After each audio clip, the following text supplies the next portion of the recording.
Yağışlar yağdıqca fərq etməz.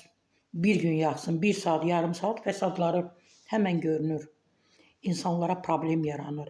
Əslində o problemi insanlar illər öncə özləri yaradıb özlərinə. İndi deyirlər ki, yox, bizim üçün problemi bələdiyyə yaradıb, icra yaradıb, Bakı şəhər icra hakimiyyəti yaradıb, digər qurumları suçlayırlar, günahlandırırlar, amma düşünmürlər ki, bu problemləri özləri yaradıblar. Cüzi pulları olub, həmən gəliblər, evi tikiblər orada. Yenə də qeyd edirəm, kəndlərində, bölgələrdə, əyalətdə, digər harda, rayonlarda öz torpaqlarını, öz evlərini, eşiklərini qoyublar, mənzillərini qoyub, axın ediblər paytaxta. İndi də günahkar, bizdə günah yoxdur.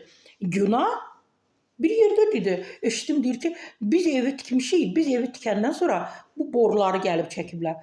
Bu qeyri-mümkün deyə, oradan boru çəksəydilər, ya qazın borusunu, ya suyu, ya digərini, siz bir oyunlar çıxardardınız ki, siz gəlib tikmişsiniz, su borusunun üstündən, nə bilim, digərlərin üstündən, indi də deyirsiniz ki, biz bura gələndə bizdən sonra bunlar tikilib. Həyətlər sökülüb, ərazidə iri çuxurlar yaranıb, hətta evlərdən birinin mətbəxin əşyaları ilə birlikdə kollektora düşüb. Təbii ki, istinad edirəm müsavat.com-a. Hay Allah, Tofiq Hacıbəyev 88 ünvanlarda olublar. İnsanlar, yəni jurnalistlərimiz olub. Sakinlər deyirlər ki, aramsız yağışlardan sonra küçə boyu müxtəlif evlərin həyətində sökülmələr əmələ gəlib. Son günlərdə isə demək olar ki, bütün həyətlərdə dərin quyular yaranıb. Qarğış etmək istəmirəm.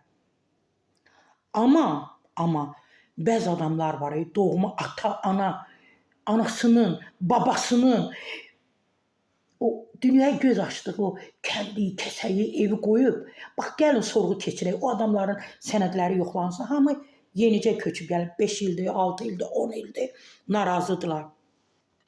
Sakinlər iddia edirlər ki, evlər kollektorun üzərində tikilməyib, əksinə çökən kollektor sonradan çəkilib, yalan danışmayın.